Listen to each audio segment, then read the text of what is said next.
Major funding for these broadcasts has been provided by grants from New York Community Bank, AmTrust Title Insurance Company, Perfect Building Maintenance, M&T Bank, Customers Bank, Marks Paneth LLP, Capital One Bank, Collins Building Services, Meridian Capital Group. Additional support has been provided by grants from AKA Hotel Residences Corman Communities, Ariel Property Advisors, Amarant Bank, Bank of America Merrill Lynch, Briarwood Organization, Chase Commercial Mortgage Lending, Chase Commercial Term Lending, Citizens Bank, Dime Community Bank, Douglaston Development Levine Builders, Flushing Bank, Friedman LLP, Handro Properties LLC, Handler Real Estate Organization, Hodges Ward Elliott INC, Investors Bank, James D. Kuhn Real Estate Institute at Syracuse University, John Casamatides Red Apple Group, Keysight Capital Partners, Matone Group, New Banks, Newmark Knight Frank, Ocean First Bank, Optimum Window Manufacturing Corp., People's United Bank, Rockefeller Group, Rosewood Realty Services, Stonehenge NYC, SVN CPEX Real Estate Services, Tierra CRG, the Meringer Family Foundation, and these friends.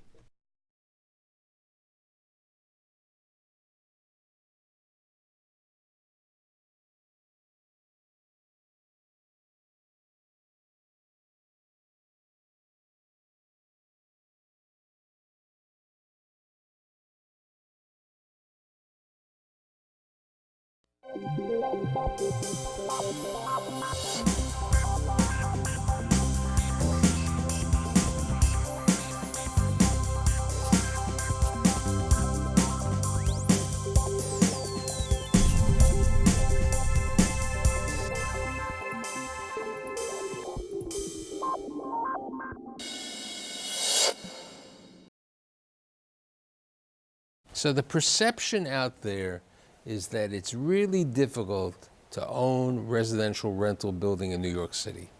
So is that perception genuine or is it false? So today I've assembled 3 owners, developers of residential rental buildings in New York to provide their insight and the outlook for 2020 in this topic. My guests include David Schwartz, who is a co-founder and principal at Slate Property Group, Danny Benedict, who is the founder, CEO, and chairman and grand poobah, as I said, of the Benedict Realty Group.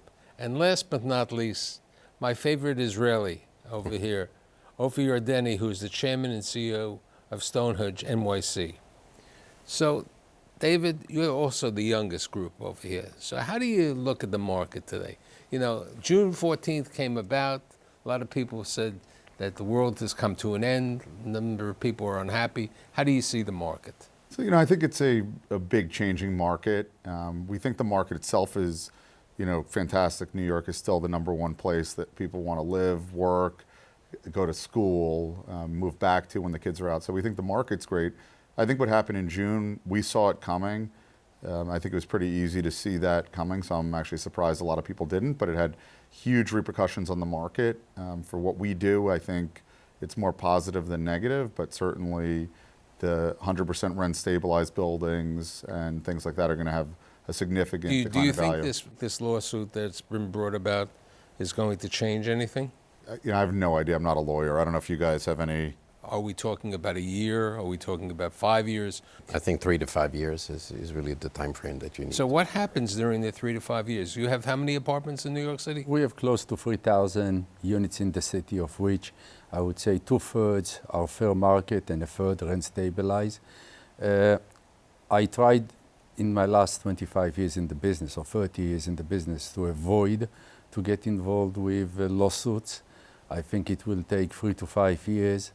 I think it will cost millions of dollars. I think at the end, the tenant will suffer, the landlords will suffer. I rather try to do negotiations with the city, with the tenants, with the union, and try to make it a win-win. So lawsuits, as Michael, you said, the lawyers will make a lot of money, and there are a lot of other ways to solve that issue. Now, you, both of you, have been active recently, even after the legislation, in buying apartment houses. So we've been buying predominantly free market apartment buildings. I don't think prices are down 30%. I think they're down a little bit. I think the biggest change in the law that we see from that side is that the condo conversions are basically done. So we often got outbid, and I'm sure, Ofer, you probably did too, where condo converters were looking to buy. My good friend did one condo conversion in his life, okay? Remember a number of years ago? I remember the Merit House, of which was very successful, but I realized that at the end, the tenants made more money than I made because I opened the building in 2010. I bought the building for $500 a square foot. I sold it at 11, and now the tenants are selling it at around $18 to $2,000. See, but right now, you know, for inside baseball, right now, if you want to convert a building, you have It's to have impossible. It's impossible. You have to have 51%. It's impossible to convert, but I'll tell you what happened, because if we speak about the market, and we at Stonehenge, we have been buyers of multifamily. I think that I've been a buyer for the last 25 years, and right now I'm in a position that I'm almost one of the few guys that is standing on the field. I think the perception is a lot worse than in actuality. But I'll tell you what happened to me after the news of the change law. One, my occupancy of my fair market is going close to 98, 99%. I'm increasing rents. I am giving less concession. My rent stabilizers are fully leased because nobody's moving. Nobody's going to move. Nobody's moving. Now, in every other market in the United States, when you buy real estate, you are chasing to find your tenants. In New York City, the demand is so much far by the supply. So much, so we have huge demand. Second, capacity to pay rent. My average income per unit in my portfolio in the city, in the better part of the city, it's $240,000. So I'm able to increase the rent substantially every year. And the most important thing, I have no litigation, because on the rent stabilized, they all are running to pay the rent. And my fair market tenants are so busy working that they pay me online. So show me one market where you have demand that exceeds the supply, capacity to pay rent, and no But you know, litigation. You just said you were fortunate that you have predominantly fair market units. Take a owner of something who bought property, let's say in Queens or the Bronx or certain parts of Brooklyn, where they were stabilized units, okay? That owner now is limited, okay? You need a new boiler. Local law 11, you have to take care of the facade. You can't pass this through. It takes 30 years. Yeah, so I think just to comment on the drop in the transactions, I think it's, I just came back from a conference, the brokers which are specializing in transacting in stabilized and regulated housing are telling me that the volume is down by 80% so far since the passing of the laws. The new deals, the deals going into contract are down 80%. And it's, look, a lot of unintended consequences out of this June 15th or June 14th new law.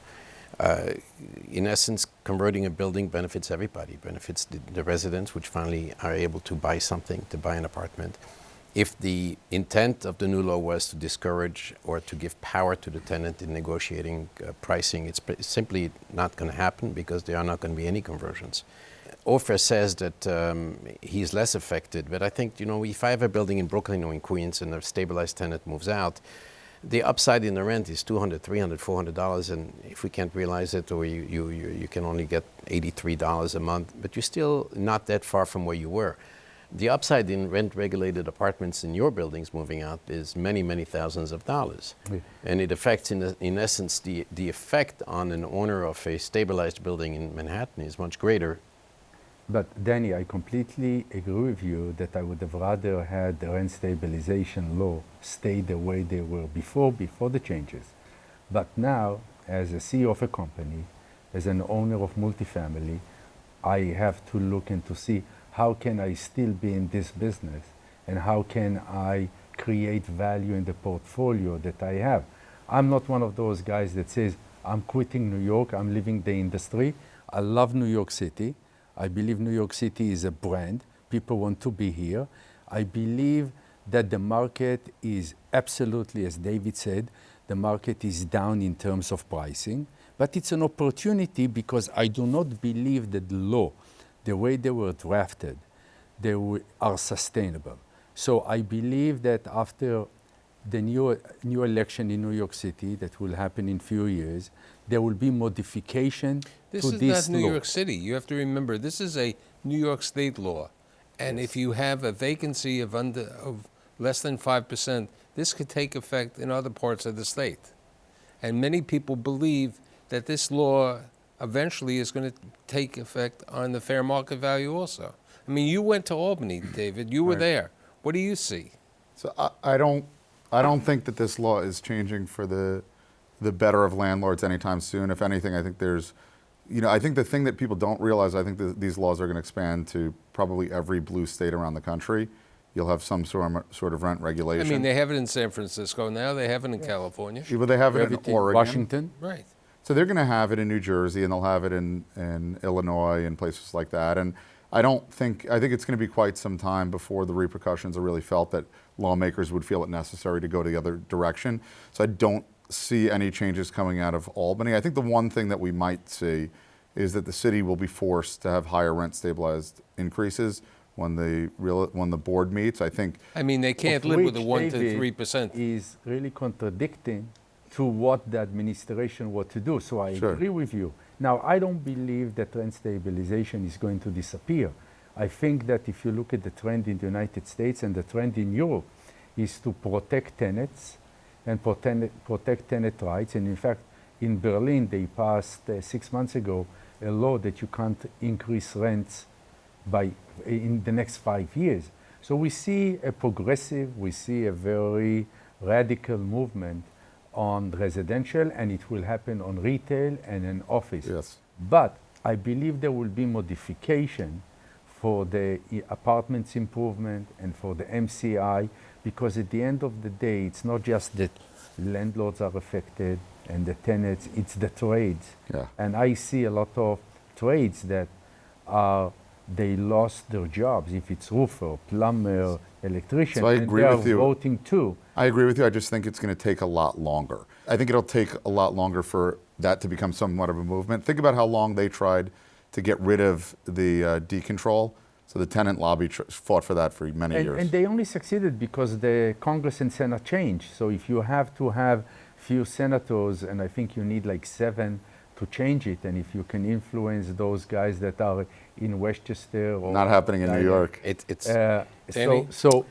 It's not happening because in order to change the law, you would need the Assembly and the Senate to change. And maybe on the Senate you can flip a couple of seats, but the Assembly is not turning from It's So what it's do not you gonna do be. as a landlord who has a building that needs some work?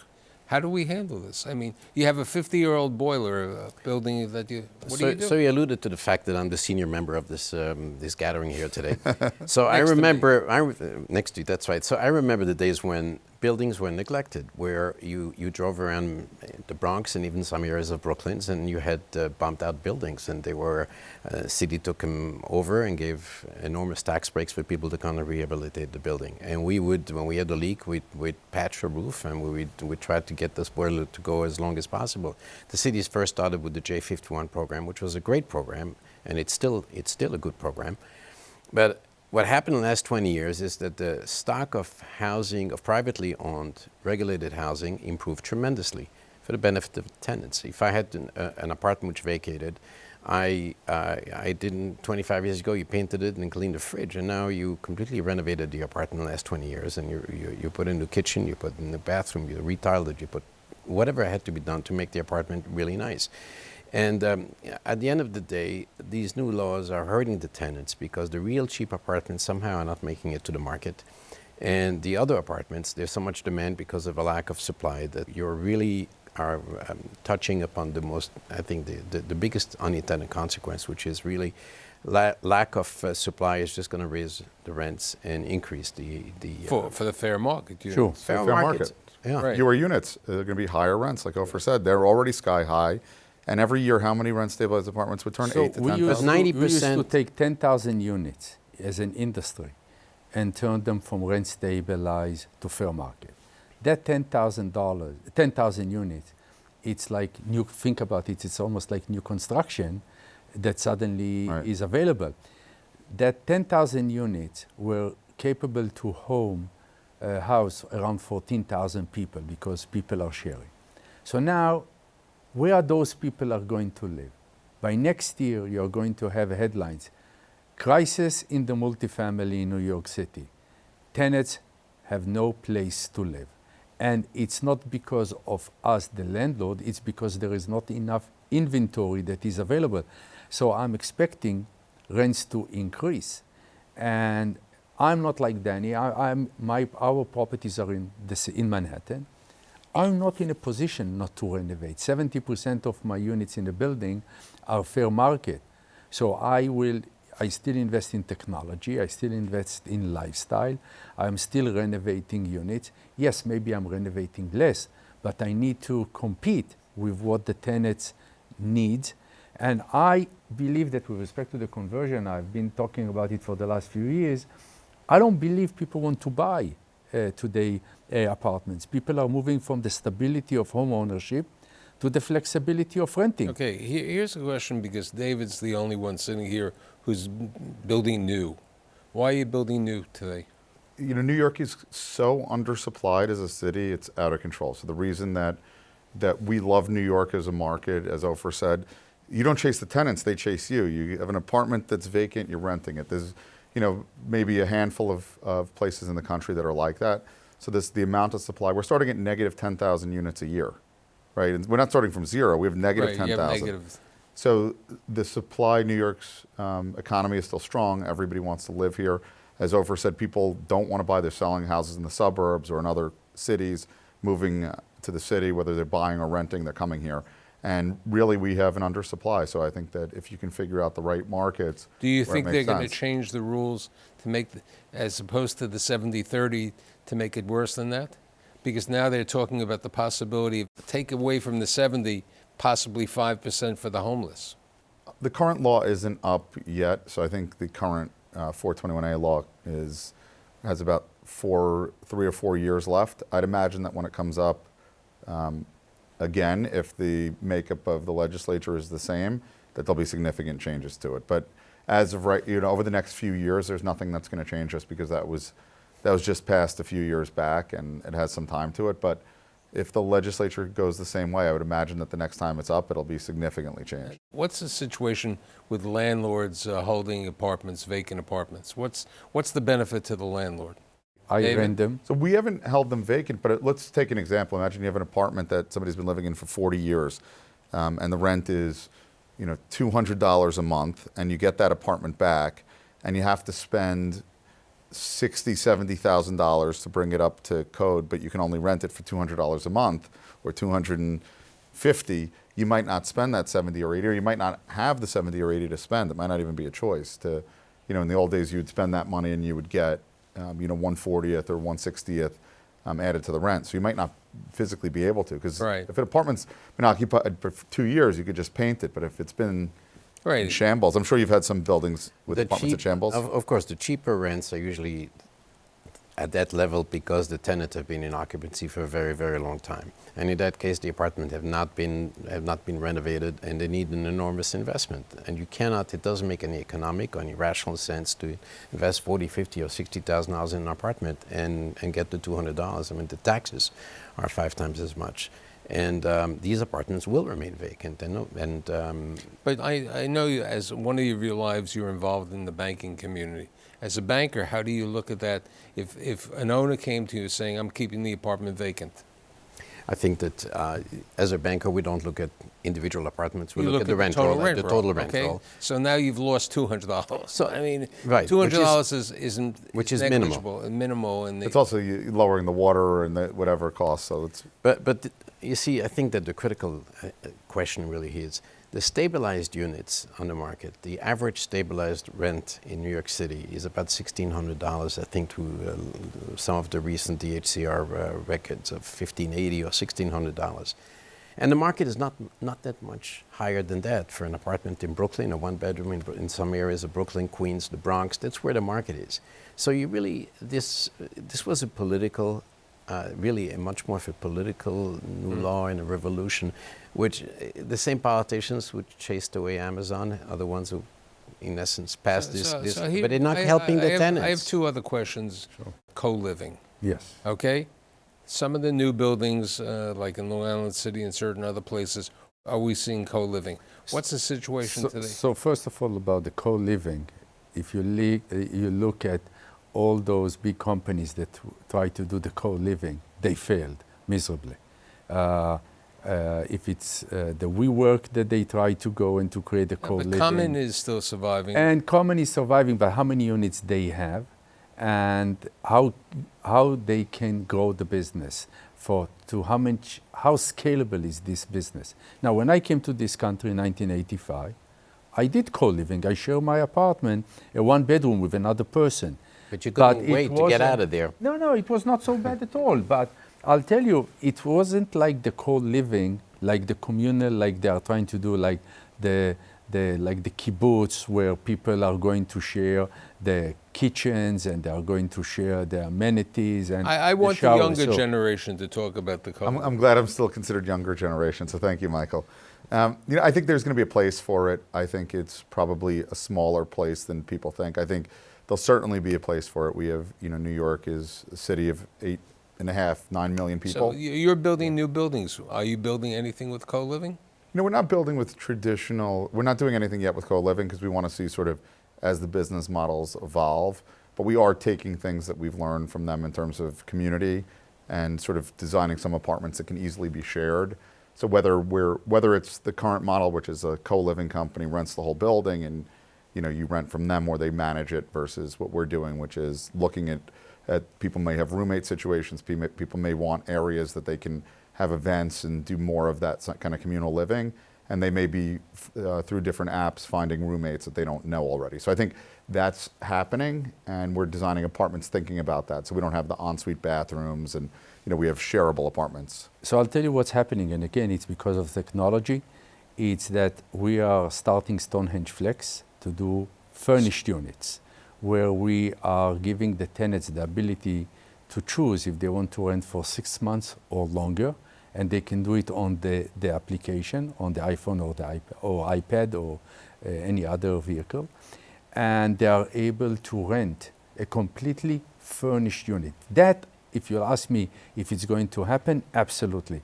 The idea is to give the tenant the feel of they are in the W Hotel, the Soho House, in a sexy living, because we have been creating the amenities with roof decks, and to live at a Stonehenge building, it's a treat. I agree. So if you are able to provide services like furnished, that I can see.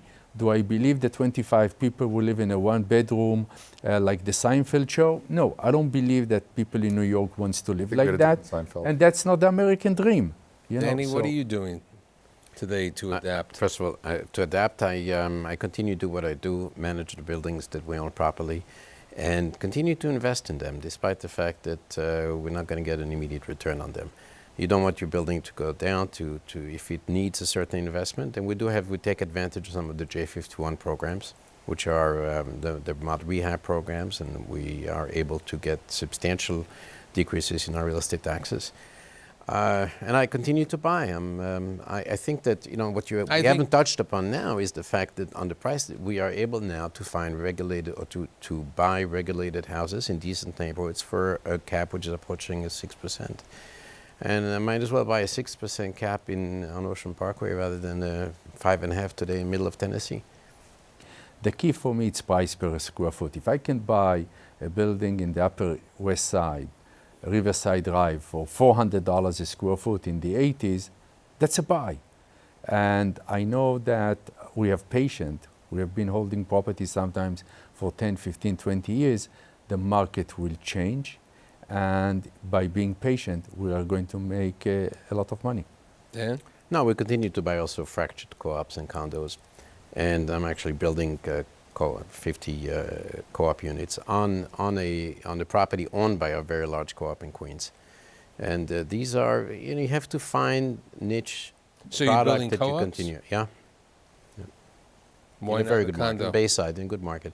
Why not condo? Because the land is owned by a co-op in which we own a substantial share, and we're able to do joint venture. Are you doing home ownership now? We have almost nothing. Pretty much everything we're doing is rental. We think we have a small condo project, but we think that this generation, there's such a need for rental housing, and just the tax treatment and things like Ofer touched on. Every time you sell condos, I remember selling You pay condos. taxes. You pay big taxes, and you sell for $700 a foot in Williamsburg, and you think it's, wow, this is a crazy number, and if you hold on to it. So, we like the rental business a lot better. One last question. We don't have much time. The Bronx. Everybody believes the Bronx is the next Mecca. You've been in the Bronx for a long time, but with buildings that are between 60 to 80 years old in the Bronx. What about the Bronx today? For us, we think the Bronx is changing quite a bit. We don't see the numbers making sense for market rate ground up development. We've yet to see it make sense. We're far more focused in Queens for ground up rental development. We think there's still tremendous opportunities in Queens. We think the Queens story is actually more interesting. We're doing a bunch of affordable housing in the Bronx, both middle income and low income. We think there's a lot of opportunity for that. And frankly, we like the Bronx. We like certain pockets of it. We just can't make the numbers work to pencil out new construction. Shiny apple, I'm not sure that it's that shiny right now for the residential. For people who have fair market value, who are visionaries, people who are involved, the apple is getting stronger. But for certain people, the apple is going to be dull. I'd like to thank David, Danny, and Ofer, and I'll see you next week.